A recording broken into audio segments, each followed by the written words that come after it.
अस्सलाम वालेकुम वरहमतुल्लाहि वबरकातुहू। आऊज़ु बिल्लाहि मिनश शैतानिर रजीम, बिस्मिल्लाहिर रहमानिर रहीम। तो मैं उम्मीद करती हूँ कि आप सब खैरियत से होंगे। आज मैं सीरत सहाबियात के टॉपिक के साथ आप लोगों के सामने हाजिर हूँ और आज हम बात करेंगे हज़रत खदीजतुल कुबरा उम्मुल मोमिनीन के बारे में। हज़रत मोहम्मद सल्लल्लाहु अलैहि वसल्लम की पहली बीवी, पहली ज़ौजा मुहतरमा, और जब वो शऊर को पहुंची, यानी कि वो जब बड़ी हुई, तो उनकी शादी अबू हाला से हुई और अबू हाला से उनके 2 लड़के थे।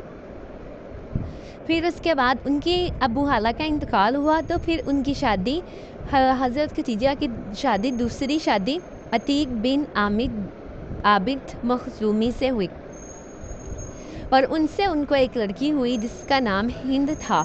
और कुछ अरसे बाद वो भी फौत हो गई। हज़रत मोहम्मद सल्लल्लाहु अलैहि वसल्लम से हज़रत खदीजा का जो निकाह है, उसकी शुरुआत कैसे हुई और किस तरह से सब कुछ हुआ, तो ये फिर मैं बयान करती हूँ कि ये वो ज़माना था जब सरवर कायनात के पाकीज़ा इखलाक और वो सफ़ात का बहुत ज़्यादा चर्चा था। उन्होंने हज़ूर सल्लल्लाहु अलैहि वसल्लम को पैगाम भेजा कि अगर आप मेरा सामान तिजारत शाम तक ले जाया करें तो दूसरे लोगों से 2 चंद मुआवजा मैं आपको दे दिया करूँगी। हज़ूर सल्लल्लाहु अलैहि वसल्लम उन दिनों अपने चाचा अब्दू तालिब की सरपरस्ती में थे। आपने हज़रत खदीजा का पैगाम मंजूर कर लिया और अशिया तिजारत लेकर बसरा रवाना हुए। और चलते वक्त हज़रत खदीजा ने अपना ख़ास गुलाम मेसरा भी आपके साथ रवाना कर दिया और उसे ताकीद की कि आप सल्लल्लाहु अलैहि वसल्लम को कोई भी तकलीफ़ ना होने पाए। सरवर कायनात सल्लल्लाहु अलैहि वसल्लम की दयानतदारी और सलीका शौर मंदी के बदौलत तमाम सामान तिजारत 2 गुने मुनाफे पर फ़रोख्त हो गया। मतलब कि बहुत ज़्यादा मुनाफा मिला, 2 गुना ज़्यादा मुनाफा मिला।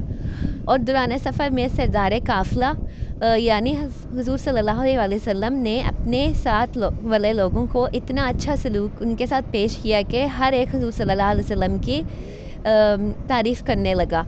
जब काफ़िला मक्का वापस आया और हज़रत खदीजा को अपने गुलाम के ज़ुबानी सफ़र के तमाम हालात मालूम हुए तो वो बेहद मुतासिर हो गई। आपने बड़े बड़े मालदारों के रिश्ते ठुकरा दिए। हज़रत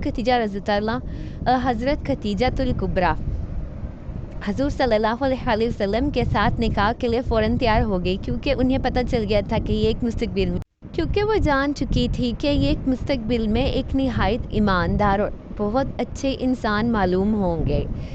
तो उन्होंने अपने सब काम छोड़ दिए और ऐसी सहेलियाँ तैयार की जो हुज़ूर सल्लल्लाहु अलैहि वसल्लम की बारगाह अक़दस में पहुंचकर शादी की बात कर सकें। और जब हज़ूर सल्लल्लाहु अलैहि वसल्लम शाम से वापस तशरीफ़ लाए तो खदीजा ने मुझे फ़ौरन आपकी खिदमत में भेजा। उनकी ये सहेली नफीसा, उनके बारे में बात हो रही है कि मैं इस सिलसिले में आपसे बात करूं। और दूसरी रिवायत में ये भी है कि हज़रत खदीजा ने अपनी बहन से कहा कि फ़ौरन सैयदना मोहम्मद सल्लल्लाहु अलैहि वसल्लम के पास जाओ और उनके सामने मेरा ज़िक्र करो। तो फिर वो उनका चाचा ज़ाद भाई था वर्का बिन नौफल, तो वो नसरानी हो चुका था। उसने कहा कि खदीजा, जो बातें तुम्हें तुम्हारे गुलाम ने बताई हैं अगर वो सच्ची हैं तो जान ले कि हज़रत मोहम्मद सल्लल्लाहु अलैहि वसल्लम इस उम्मत के नबी हैं। मुझे पहले ही पता था कि इस उम्मत का नबी आने वाला है और उसका इंतज़ार किया जा रहा है और उसके ज़ुहूर का महीना भी यही है, मतलब ज़माना भी यही है। उन्होंने बुज़ुर्गों तक बात पहुँचाई। बाप फौज हो चुके थे, सिर्फ चाचा ज़िंदा थे जिनका नाम अमरो बिन असद था। बुज़ुर्ग भाई वर्का बिन नौफल भी था और उन्होंने हज़रत अबू तालिब से भी बात की, जो उन्होंने हज़रत मोहम्मद सल्लल्लाहु अलैहि वसल्लम के मशवरे के बाद मंजूर कर ली और शादी की तैयारियां शुरू हो गई।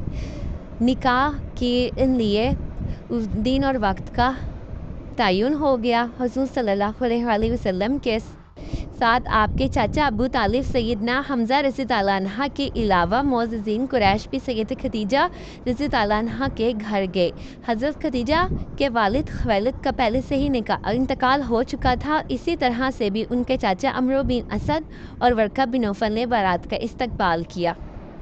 हज़ूर सल्लल्लाहु अलैहि वसल्लम ने हज़रत खदीजा को 20 ऊँट महर दिया और आप सबसे पहली खातून है जिससे آپ نے نکاح فرمایا اور یہ شرف بھی انہی کو حاصل ہے کہ ان کے ہوتے ہوئے آپ نے کسی کے ساتھ نکاح نہیں کیا تھا۔